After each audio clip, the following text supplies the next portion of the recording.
पूर्णात् पूर्णमुदच्यते पूर्णस्य पूर्णमादाय पूर्णमेवावशिष्यते ॐ शान्तिः शान्तिः शान्तिः श्रुतिस्मृतिपुराणानाम् आलयं करुणालयं नमामि भगवत्पादं शङ्करं लोकशङ्करं शङ्करं शङ्कराचार्यं केशवं बादरायणं सूत्रभाष्यकृतौ वन्दे भगवन्तौ पुनः पुनः ईश्वरो गुरुरात्मेति मूर्तिभेदविभागिने व्योमवद्व्याप्तदेहाय दक्षिणामूर्तये नमः. So the topic for discussion this 2 days will be, is it audible to all? Okay. Will be Buddho Sharanam Anvichya, which means may you seek refuge in the intellect, in buddhi. Here buddhi means right attitudes, right values. In short, it means may you seek refuge in karma yoga. That is what it is going to mean. The thing which we have taken, this title, this topic, actually forms the part of the 2nd chapter of Bhagavad Gita, verse number 49 to be precise. From that we have taken this much. Buddho Sharanam Anvichya. Buddho, in buddhi, in the intellect. Sharanam Anvichya. May you seek Sharanam. Sharanam means shelter. Shiryate asmin iti Sharanam. Where all your problems, all your difficulties, to get rid of them, may you seek shelter over there. So this is what we have taken from verse number 49, chapter 2. The entire verse reads as follows, which is even given in the handout which is given to you. The whole verse is this: Durena hi avaram karma buddhi yogat dhananjaya. Then comes our title, Buddho Sharanam Anvichya Krupanaha Phalahetavaha. What it means is, the translation is given here, but I will read it out for you. It means that the action which is performed with the desire for personal agenda, the action which is performed with the desire for personal benefit is avaram, durena hi avaram, is much, much inferior to buddhi yogat. O Dhananjaya, Arjuna is called by the name Dhananjaya here. O Dhananjaya, an action performed with the desire for personal benefit, with personal agenda, is much inferior to the action performed with buddhi yoga, which means with performed with the what shall we say, with where the intention is to please Ishvara, intention is to offer something. So action without this kind of personal desire, but performed with the desire to please Ishvara, is much, much higher than the one performed for the personal desire. And therefore, then this line comes, Buddho Sharanam Anvichya. Therefore, may you seek refuge, may you take shelter in buddhi, which means in the right attitude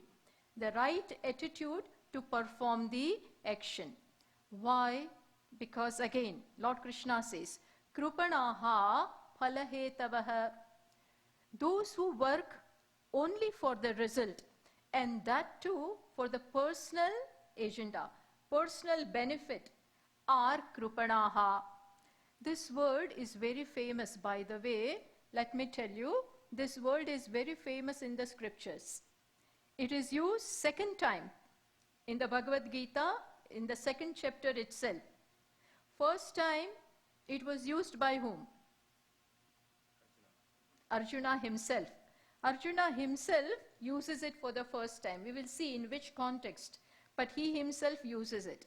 And now Lord Krishna uses this word. Krupanaha means miser. Krupanaha means one who has but cannot use it. One who has something, money or some quality, some talent, but cannot spend it, cannot use it, in the fear that it will go away. These are called misers. So, Lord Krishna says, those who work only for the personal benefit, sakama karma only, that if I am going to get this out of this action for myself, then only I will perform. So, when an action is performed with this kind of bent of mind, these people are called krupanaha. And therefore, O Arjuna, may you seek shelter, may you take refuge of karma yoga. Buddho means may you take refuge of the right attitude, right values. See, when Lord Krishna says something, it is very important and we have to take it very seriously. So, here he suggests karma yoga. And he uses karma yoga. Karma, see, yoga, I'm sure you all know, yoga is in the sense of joining. It has come from the verbal stem, from verbal root yuj, which is in the sense of joining. Yujyate anena iti yogaha, by which you join with something. That is yoga. Now here, Lord Krishna shows a brilliant means whereby through karma we can join with the reality or with Ishvara. So he shows that karma is not ordinary, but not mere karma. Mere karma or mechanical karma performed without understanding, sense right attitude and intention and right perception. When karma is performed without this,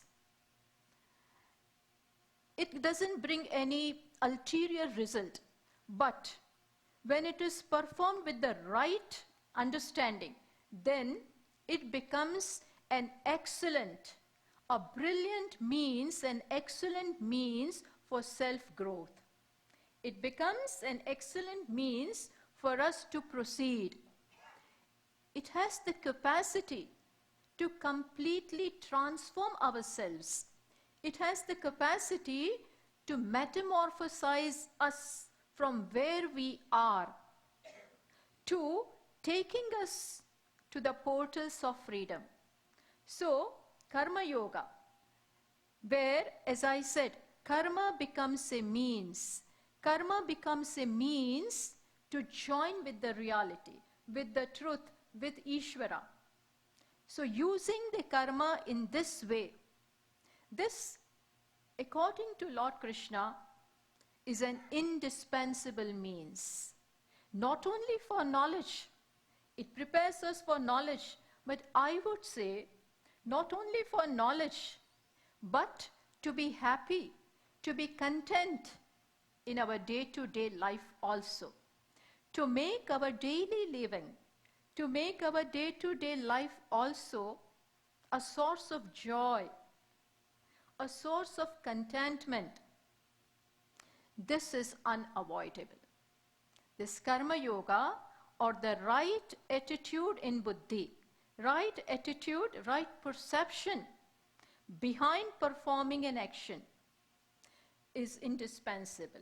If we have it, then we have made it. Because, as I said, without that, there is no progress. There is no headway. We will remain what we are. Without this, we will be, we will remain only selfish. Our life will revolve around only ourselves. Whereas this is entirely antagonistic to what the scriptures have to say. And that is why Lord Krishna makes it a point to say that may you seek refuge or shelter in buddhi, which means in karma yoga. From this verse onwards, the 5 verses from 49 to 53, the 5 verses are such where Lord Krishna puts buddhi on a different pedestal. All along, it is very important. But these 5 verses are supposed to be, Buddhi Yoga Upanishad, where he talks and eulogizes, shows an important place of buddhi. Actually, buddhi, the intellect, as Kathopanishad says, that Kathopanishad compares our life with a journey, which has a destination. And this body is in the place of a chariot. And buddhi, the intellect, is supposed to be the captain of the ship. Buddhim tu sarathim vidhi. The Upanishad says, Buddhim tu sarathim vidhi. Buddhi is the charioteer of this journey, of the captain of the ship, and with which we have to navigate our path, navigate our way, and reach the destination. So without the right values, without the right attitudes, without right principles in the buddhi, and not merely that, but then making an effort to bring that in life, making a concrete effort to bring what is here. Do not let it remain just here, but bring it in life, bring it in every moment. And that is possible only and only with karma yoga. We may be very rich here. There may be very beautiful ideas. The whole scripture may be here. But unless it is brought into practice, unless we live that, what is here has to come here and has to manifest through our actions, through our thoughts. It has to come, it has to become a reality. Unless and until that happens, it is not going to bless us, much less bless others. So, that is why karma yoga and the right attitude in buddhi is very, very important. That is why Lord Krishna emphasizes upon that. Of course, it has its roots in Upanishads. Whatever is there in the Upanishad, that Lord Krishna has culled and brought it in Bhagavad Gita. Where are the roots for this, for karma yoga? We will find this, but it is there in the Upanishad, but particularly in which Upanishad? Can somebody tell me? Where specific mention is made. It is found in Ishavasya Upanishad. It is found in Ishavasya Upanishad. And since Isha Upanishad is Mantropanishad, Brihadaranyaka is Brahmana Upanishad. So mantra elaborates upon, Brahmana elaborates upon Mantropanishad. So it is there in Isha and then also elaborated in Brihadaranyaka Upanishad. So the roots are there. Where, to be very precise, Isha says, Kurvan neveha karmani, jiji vishet shatam samaha. May you wish to live 100 years. May you wish to live. But how? Kurvan neveha karmani, by performing actions. And there, in between the lines, we have to understand that not mere actions, not performing actions blindly, not mechanically, that won't do anything, and not for personal benefit only. Not that way, but with the attitude of yoga, which we will discuss. Only that is going to help us. It will be a very, very important step in the ladder of self-growth. It will take us to the ultimate. It will take us to the absolute reality, which is my very self. And today, due to ignorance, I am far removed from my true nature. And I have to come back to that, like that prodigal son. I have to come back. And in that, the first step is karma yoga. And that is why Lord Krishna emphasizes upon this. Now let us see in what context, in what reference does he bring this up before Arjuna. We have already seen how Bhagavad Gita began. I mean, you all are very well versed with that. We know that Arjuna, I'm just showing you the context in which this statement is made. In the first chapter, Arjuna, we see him coming to the battlefield. He was all enthused to fight this righteous war, this Dharma Yuddha. He knew it very well, that this Yuddha is Dharma Yuddha. It is fought to maintain Dharma, because Adharma has usurped the kingdom. And so, with the clear understanding, Arjuna has come and is all enthused. But moment he enters, and moment he asks his charioteer, Lord Krishna, to place the chariot between the two armies, and suddenly there is a change in him. His position is unenviable. We can understand. Because, generally speaking, for a warrior, enemies on one side and on the other side are his people. But in Arjuna's case, both the sides, who are there? His own people. Kith and kin, whether you look this way or this way. On both the sides are his near and dear ones. His position is not that simple, but it was all clear to him. But moment he came and saw his people on both the sides, his mind underwent a change. There is a crisis in his mind. More than in his life, there is a crisis here. And he is now totally confused. He says, Dharma sammuda chetaha. I am confused as to what I am supposed to do. On one side, he is now stuck between his attachment for his own people on one side is his asakti, attachment for his people and what will happen to them. At the prospect of what will happen in this war, at the prospect of death, at the prospect of impending death waiting for them. This is one side, and on the other side is his duty. On the other side is his duty as a warrior, as a kshatriya, to defend dharma, and he has come for that. But now, having come, he is confused. And in this, he is totally overwhelmed by sorrow. He is totally overtaken by grief as to the prospect of what will happen in the war.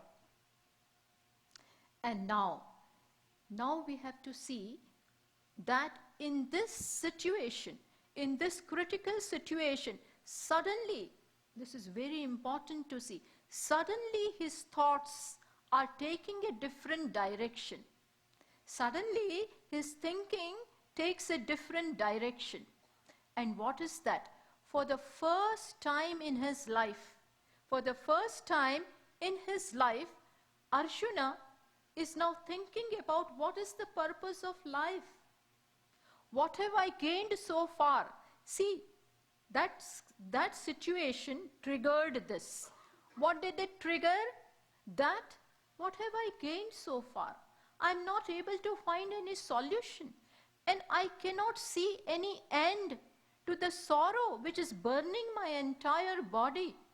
No matter what I gain, he says, Nahi prapashyami mamapanudyat yat chokam uchoshanam indriyana.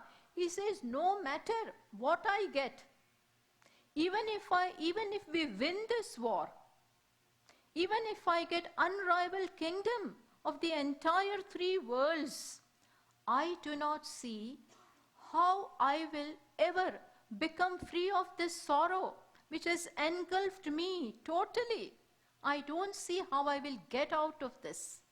Which means today he saw the limitations of what this world can give, what the achievements,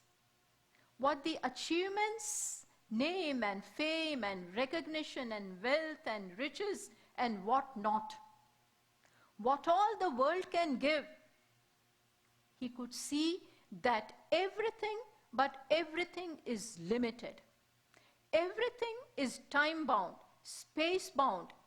In every way, everything is limited. And I am no more interested in that. This is important. See, life sometimes, life and situations of life sometimes push you to the wall and make you think, and there is no escape thereafter. You are forced, you are compelled to think.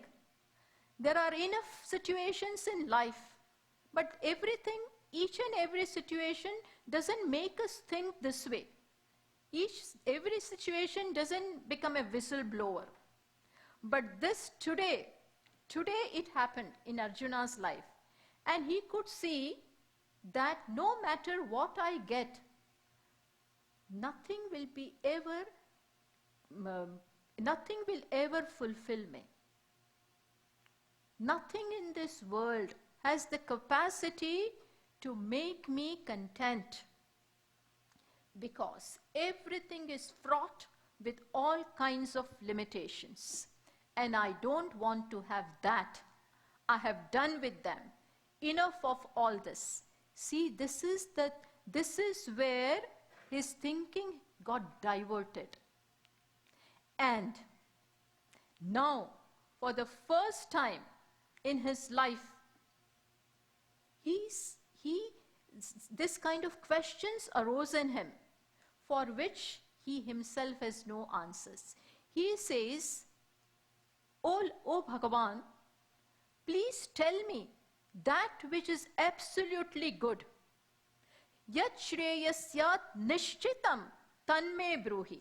He says, O Lord Krishna, O Achyuta, please tell me about that which is definitely good, which is definitely good in life, and which contains nothing temporary, the result of which is absolutely good, having gained which, understand, Arjuna is a different person now, having gained which there remains nothing more to be gained, having known which there remains nothing more to be known.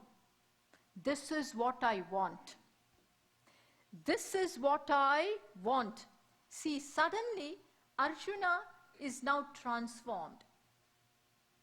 From a warrior, now he has become a seeker. Seeker of reality, seeker of knowledge, seeker of absolute reality. So in fact, this situation, this critical situation was a blessing to him. In fact, it was a blessing in disguise for him, because so far it never occurred to him. So far it never occurred to him to ask of his friend, Lord Krishna, who was always with them, with Pandavas. But it never occurred, to ask of his friend, that what is the meaning of life? What is the purpose of life? Please tell me. They had enough time in the forest. They were bosom friends. Bosom friends. Arjuna shared everything with his friend. But, you see, we are related to people in different ways. There are different kinds of relationship. We connect with people in different ways. So far, he was connected to Lord Krishna as a friend. He looked upon him as a very respectable and a person with extraordinary powers and all that. We may have such people around us, but unless we connect with them that way, we don't know their potential. We may be connected as friends, as siblings, as parents, as mother, father, husband, spouse, like that. But my friend is this. But that can happen. That happened only and only when he discovered that mumukshu. He discovered that student. He discovered that disciple, a seeker in him. When he discovered that in him, then he sees the teacher in Lord Krishna. And he surrendered. And he surrendered and said, Shishyasteham shadimam tvam prapannam. I am your disciple. So far he was not a disciple, friend. They used to enjoy together everything. But today he says, I am your disciple. Please shadimam. Please teach me. Very auspicious moment. All that Arjuna, all good things that Arjuna may have done in his life paid off today. Paid off today. Arjuna's Vishad, the name of, what is the name of the first chapter? Arjuna Vishada Yoga. Arjuna's sorrow, Arjuna's grief became what? Became what? Tell me. Yoga, this Vishada, this grief in his life joined him with this. Everything paid off. You know, the life begins now. Actually, life has begun now, will begin now for Arjuna, because it is at this moment that he is going to fulfill the purpose of life. Why have I come here for? I have been struggling and struggling and struggling to become better and better and bigger and bigger. Life is nothing but a struggle to become bigger and better. We keep on doing it. Find it temporarily. Temporarily we may find it, but again come back to square one. Again come back to square one. Again same inadequate self. But today Arjuna wants once and for all solution of this. And somehow it triggered to it, somehow he came to know that the answer is there with Lord Krishna. He surrendered. And perhaps, as it were, you know, Lord Krishna was waiting for this. He was waiting for this. And he did not say, we will talk about it later, first you fight. He did not say that.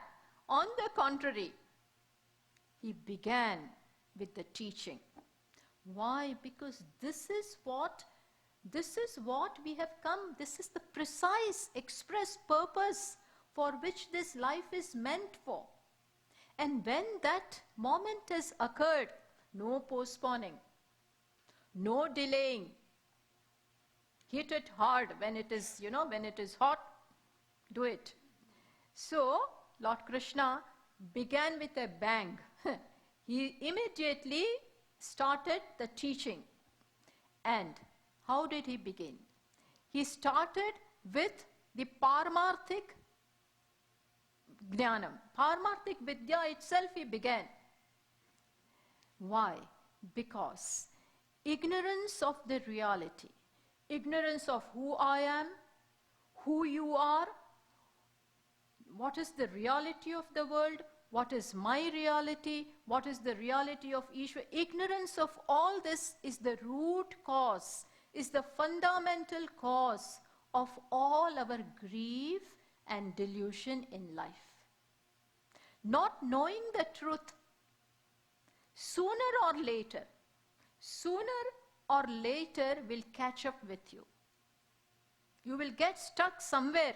As long as you can solve your topical situational problems, fine. But a time will come, as it came in Arjuna's life today. He just could not proceed. He stagnated there, cannot proceed. Such a valorous person, but his bow and arrow have slipped. Gandivam sramsate hastat tvakshaiva paridahyate. My skin is burning. Bow and arrow has slipped from my hands. He's crying. Imagine he's crying. So ignorance of this doesn't help. And unless and until one knows what the truth is, there is no progress in life. So Lord Krishna began with that. He unfolded right away he unfolded the nature of the truth, the nature of the self. What is the reality?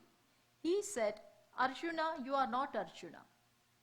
Your reality is Atma, consciousness, the self, and which happens to be the reality, which happens to be the only reality, the only truth of everyone, of the entire creation. There is just one reality, and that is beyond birth, beyond death, beyond all changes.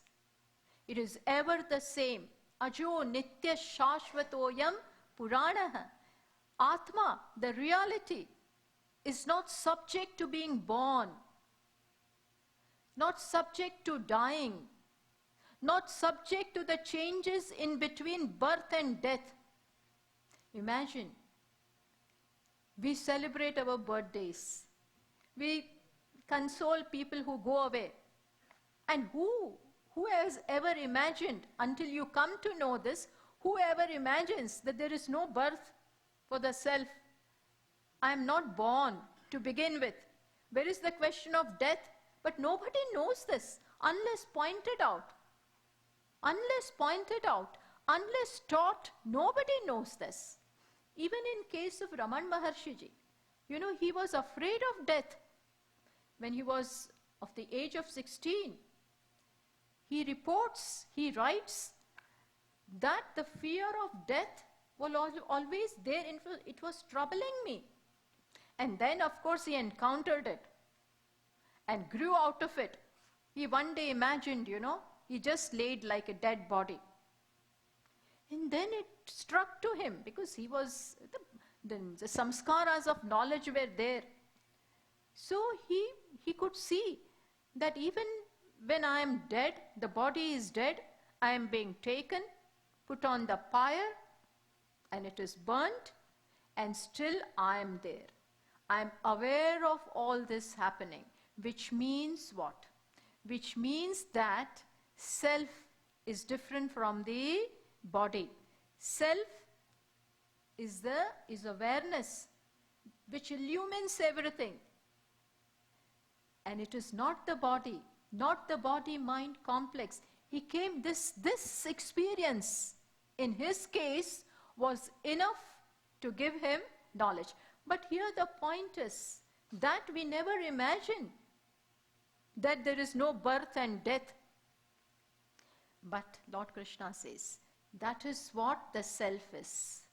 Plus, it is beyond, it never does anything. There is no karma in the self, and it never even becomes the object of any karma. Nor does the self do anything, not a doer, nor does it become an object of the action. Nayam hanti na hanyate.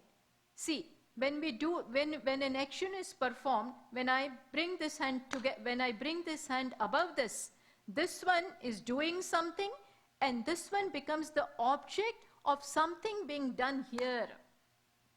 Lord Krishna says, neither Atma does anything, nor anything happens to it, nor a doer, nor an enjoyer, nor an object of any action upon it. All this is revealed before Arjuna. Lord Krishna went to the extent of saying that na asato vidyate bhavaha, na abhavo vidyate sataha, which means he gave him the absolute knowledge. Na asataha vidyate bhavaha. He says that asataha, which means what you see, anatma, is not there at all. There is nothing but Atma. There is nothing but Brahman. Even though you don't see it, the way you see this, you don't see it, but still that is the only reality. And what you see is not there at all. Which means he talked about Brahman being Satyam, Atma being Satyam, and rest as being Mithya. Mithya means apparent. It is seen but not there. Just as dream we see, but there is no substantiality about the dream. Similarly, Lord Krishna said, you see this, but it is apparent. It is an appearance. Why is he saying all this? To show to Arjuna that your grief, your delusion, your grief is totally misplaced. You are grieving for something which doesn't deserve grief. All this is elaborately explained, taught to Arjuna. But naturally, obviously, it is a high dose. It is a very high dose to begin with. Arjuna is hearing about all this for the first time. Who can ever imagine that there can be such a reality, and that reality is myself? All along I take myself to be this helpless person, limited in so many different ways, one among many. How can he of course, Arjuna is all eyes and ears listening to Lord Krishna, and is stunned literally. Lord Krishna could see, teacher knows where the student is. Not that he doesn't understand, but it has been too much, obviously. And therefore, Lord Krishna now could see that this is easily said than done. It is too much. This knowledge, or any knowledge for that matter, requires preparation, requires a fit instrument to grasp it and to retain it. Any knowledge for that matter. Why talk about this only? Any knowledge requires that you must prepare yourself. You must have right orientation to understand it. Supposing a student of primary grade, he is told E is equal to mc square. Now what will he understand? It will mean nothing to him. It requires a lot of physics, lot of knowledge to be able to understand. Similarly, this knowledge of the self which is nirguna, nirakara, niravayava, without any qualifications, without any form, without any parts, extremely subtle, which you can't perceive. It's not easy to understand this. And so, what is the primary necessity, what is the primary requirement for this? You require a mind, a prepared mind to grasp this knowledge and retain it, and then abide in this. For all this, a prepared, a fit mind is required. There is no escape to that. You cannot just, you may understand all this, which we are, Aham Brahmasmi. It is it is easy to understand, I am Brahman. But what the dimension of it, to be Brahman, to live, is not that easy. And so, what is important? One has to prepare oneself. And what is the means to prepare? Lord Krishna knows it is nothing but Karma Yoga. Yoga. Your mind has to be prepared. See, always the instrument should be in keeping with the object that you want to know, the object that you want to see. Supposing you want to see the stars and constellations in the sky, in the space, then with this bare eyes, I cannot see. I need telescope or things like that. You know, like similarly, if you want to see something in the laboratory, amoeba and those kind of things, for that, according glasses suitable to that are required. Similarly, for the knowledge of the self, for Atma, for reality, you require an equally eligible mind. Mind has to be akin or similar to Atma, similar to what you want to know, which means what? Mind has to be pure. Kathopanishad says, Esha sarveshu bhuteshu gudotma na prakashate. This Atma is there everywhere, in everybody's heart. Everybody is Atma. Everybody has this as their core reality. But we do not know it. We are just unaware of it. But when can you come to know? Drishyate tvagraya buddhya sukshmaya sukshmadarshibihi. Lord Kathopanishad says, it can be seen, it can definitely be known, but by which mind? By a subtle, pure, sharp mind. Not the sharpness with which which a businessman may have, or not that kind of astuteness, but purity. Mind has to be pure and subtle. Atma is all pure. It is just one, no divisions, no duality. My mind should become like that. With a mind, understand this, with a mind replete with likes and dislikes, with a mind replete with kama, krodha, lobha, moha, mada, matsarya, desires, all kinds of desires, anger, greed, jealousy, arrogance, delusion, and stark selfishness. My life today, it's quite possible that it revolves around I and mine. Sometimes only I. Nobody else is important. I may use people for my benefit. When life is like that, when my perception, when my attitude, when my nature is like this, I'm far and far and far removed. This mind is not ready. This mind cannot appreciate, much less understand, much less abide in the self.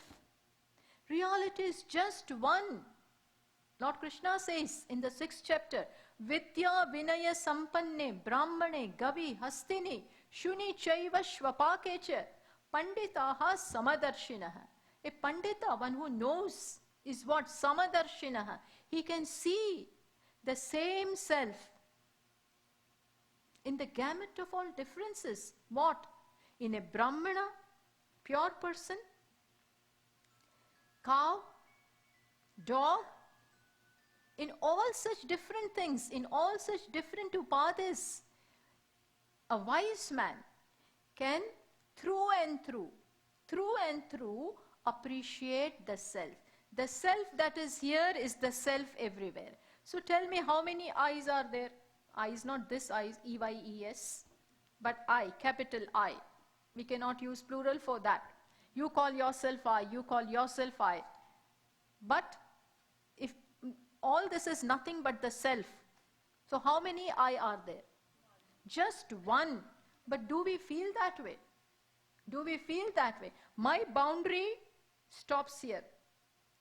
My sense of I, where does it stop? Here. Don't touch me. Don't come near me. Don't do this.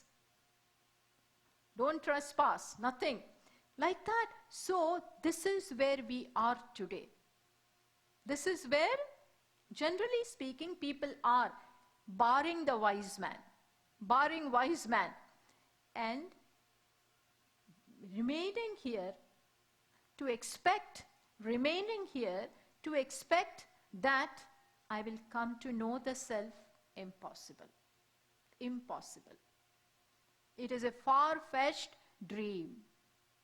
Far-fetched dream. It will be just mere talk. Nothing more than that. So, as they say, through the corridors of hatred, you can't find love. To find love, you have to be lovable yourself. You have to get rid of all the narrow-mindedness, all roughness, all cruelty, all hatred. All this has to go.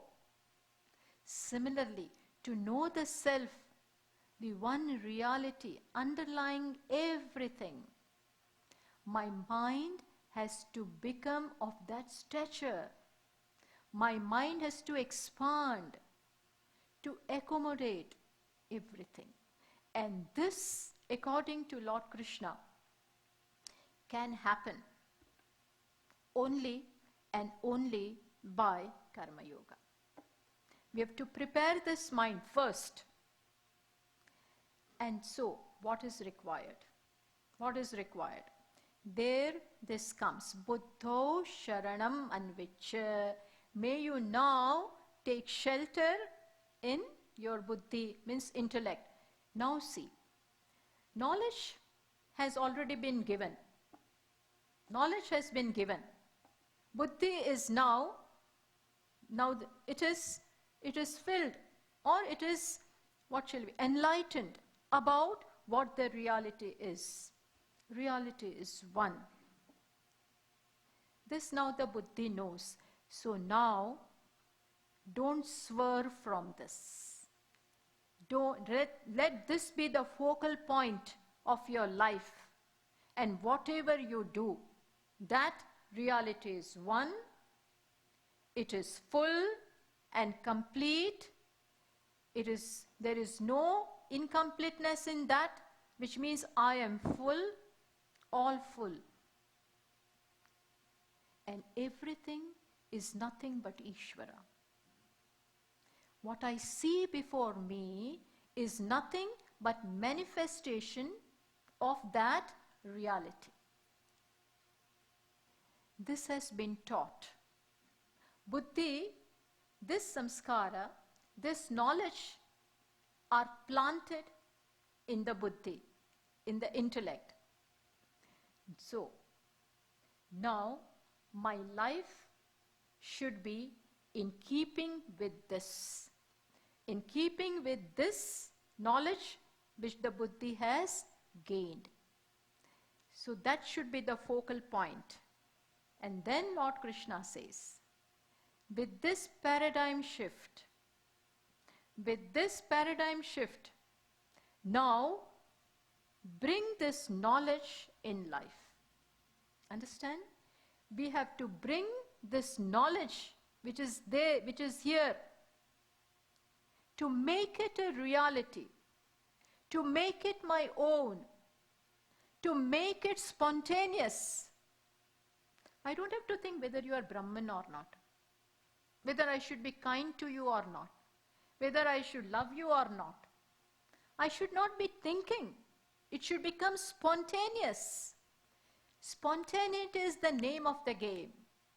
And that can happen only and only when we make a concrete, concerted effort to bring what is here in life, every moment. And that can happen to begin with what? Karma Yoga. Today, when it is just taught, it's not possible that I can sit and meditate and I am Atma. Cannot even sit properly. It's not easy to abide and just be with this. We are so restless. There's so many things to do. So many things are attracting our attention. Why? Keep aside these talks of Atma. It's going above my head. Not that easy. So, begin with action. Action is something which pervades our life. To some people, like Nachiketa, supposing. You know Nachiketa? Nachiketa is the hero, the main disciple in which Upanishad? Kathopanishad. To him this may suffice. What? He is Uttamadhikari. It is enough to tell him, you are Brahman, and he is Brahman. He abided in that. For him it is fine, because he was ready. He was all ready. But for most of us, and Arjuna is like us. In fact, Lord Krishna is talking through the shoulders of Arjuna to us. To humanity at large, there is Arjuna in all of us. All of us. And he is talking to us. We are like him. He represents us. We are caught in the snare of life like him. Every moment we have to take decisions, whether to do this or that, whether go for this or that. And at that time, what we require is knowledge.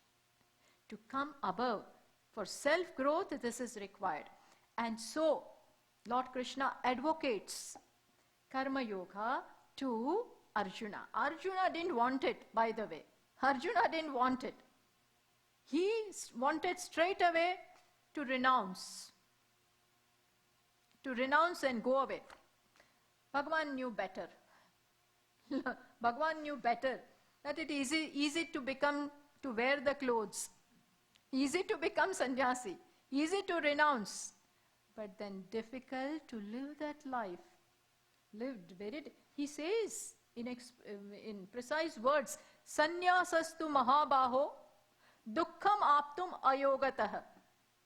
Lord Krishna tells Arjuna, you want to become, you dream about becoming sannyasi straight away. You want to leave this war and go to Rishikesh? He wanted to leave Kurukshetra and go where? Directly to Rishikesh, to some sannyasi, and take sannyas and go away. Bhagavan says it is all easy to talk. Sannyasastu mahabaho dukkham aptum. It is very difficult to attain that, to live that life without what? Dukkham aptum ayogatah. Ayogatah, without yoga. Without the life of yoga. Without making your daily life nothing but a life of sannyasi. So, Karma Yoga is nothing but knowledge in practice. Sannyasa in practice. Sannyasi hands-on is Karma Yogi. So, while living, you have to bring to bear upon each and every moment this knowledge, which is a big challenge, which is challenging. But there is no escape. No escape. No, it is too difficult. Give me an option for this. I will drop out from this. Not possible. Either you do this or you fall. Either you take up to this life of Karma Yoga, there is no choice, There is no choice. Either you do it or go down and down, and because the base tendencies in us will not leave us. Ignorance is there. if you don't do anything about it, it will perpetuate. It will perpetuate. Kruti maho dado patana karanam. Raman Maharshi says, Upadesha Sara, when an action is not performed with the attitude of offering, then it will perpetuate ignorance. Kruti maho dadho patana karanam phalama shasvatam gati nirodakam. In fact, it will become an obstacle. It will not, there will be no headway. You will remain where you are, having come to this life of a human being. We have to proceed. But and buddhi has to be used. Buddhi is given for that. If we don't use it, then waste it. Then waste it. Kena Upanishad says, what does it say, These people, rishis, they come up with beautiful statements to create an urgency in us, to wake us up. It says, Iha ched avedit ata satyam asti. It says, which means what? If you know it now.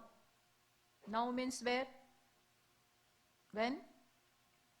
When? If you know it now. Iha, if you know it here and now. Iha ched avedit. If you know it here and now, means where? In this life, today, now. No postponing. No postponing. If you know it here and now, iha ched avedit ata satyam asti. Then you have known it. You have made it. Then you have made it. No ched iha avedit mahati vinashtihi. If you don't know it, then it will be big loss. Mahati vinashtihi. We can't imagine. No, Swaminiji, what loss? What loss are you talking about? We are enjoying our life in USA. What are we missing? Nothing. Everything is fine. What loss are you talking about? Loss means what? We'll be krupanaha. Krupanaha means we have, but we don't have the heart to spend. Misers. Misers have things, lot of money. One who doesn't have cannot be called miser. One who doesn't have and cannot spend, he is not a miser. And one who has and spends it in a right way, he is also not a miser. But one who has and cannot spend, no, $1,000, no.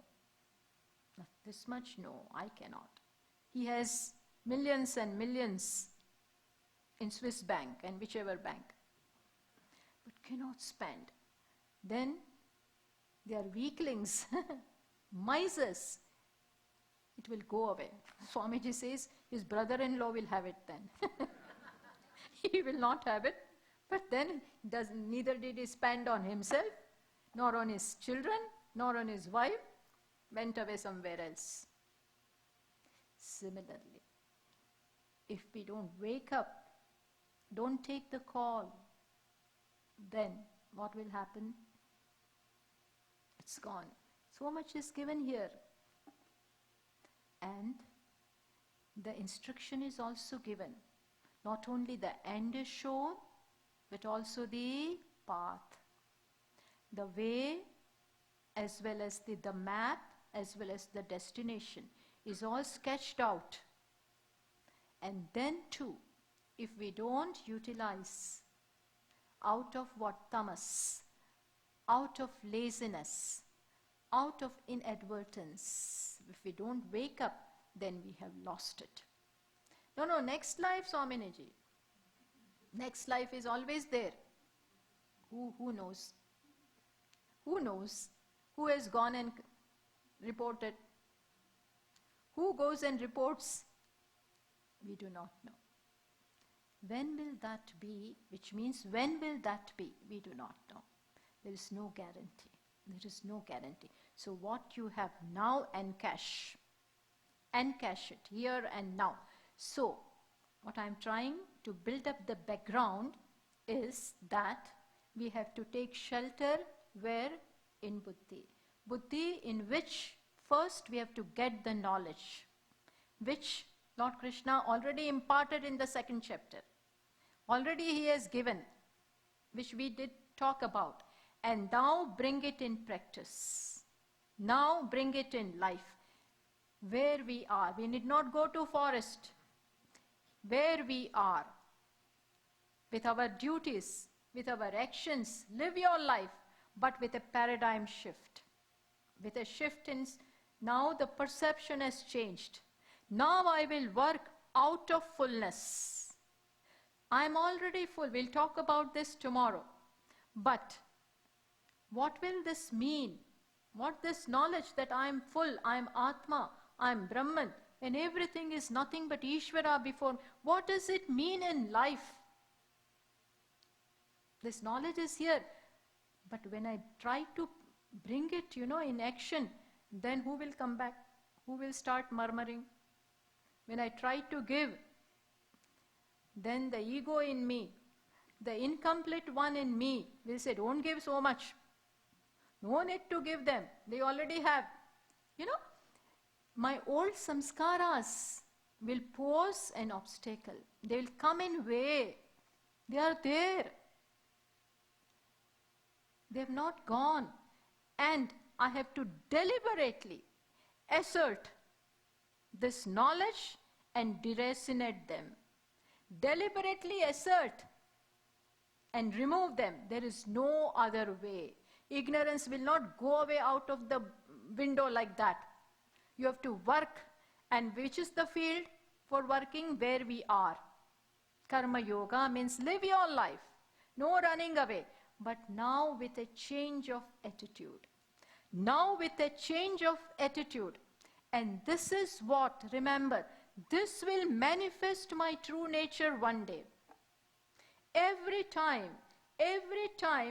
when I perform an action with this new understanding, I'm fine, I'm full, I'm Brahman.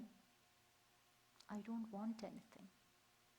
Let this action be an opportunity given to me to share what I have, to give what I have. Immediately it won't happen as much as I want. But I have to hold on to it. I have to hold on to this attitude and make it a reality. Day in and day out. As Swamiji says, fake it till you make it. To fake it, initially it will be hard, difficult, because I myself need it. I don't have time for others. I don't have energy for others. We are, when we don't have time. We are preoccupied with ourselves. We don't want to give the best when I am not in the center. When I am not going to get anything out of it, I don't pour my best. Why bother? Who will? This is our attitude. And this is so much into us. It is so deeply ingrained, it is so deeply embedded, ingrained in us, that not that easy to remove. So we have to make an effort. And every time, remember, keep in the background what? What? What are we going to keep in the background while working? We'll talk about this tomorrow, but from what I have said today, what am I going to keep in mind while working? I am full. I am Atma. I am happiness. So I will perform from the platform of what? Which platform? Beggar or richness? Richness. I will be a rich man. I am already rich. Atma. What does it not have? From that platform I will work. Even though I don't feel it, Swaminiji, I don't feel anything. You are talking about richness. I myself need happiness. I myself want love. And you are talking about giving it to others? I myself need it. I am so insecure. I myself want attention. I myself want love. And you are saying, you do give it to others. You don't ask for it. Not possible. Yes, but still we have to, because this is reality. Whether we understand, whether we can accept or not. Shruti is pramana. Wise men are pramana for this. So keep this in mind. This is not Atma. I'm just showing it to make you explicable. From here we work. And then we start serving. We start doing what we have to do. Not what I like, but what is right. Not what is beneficial to me, but what will be beneficial to you. Because I am no more now an individual. I am everything. So, this will be what we will elaborating upon tomorrow. Thank you. Om Purnamadah Purnamidam Purnat Purnamudachyate Purnasya Purnamadaya Purnameva Vashishyate. Om Shanti Shanti Shanti. Shankaram Shankaracharyam Keshavam Badarayanam Sutrabhashya Krutau Vande Bhagavantau Punah Punah Ishvaro Gururatmeti Murti Bheda Vibhagine Vyomavadvyaptatehaya Dakshinamurtaye Namaha. Om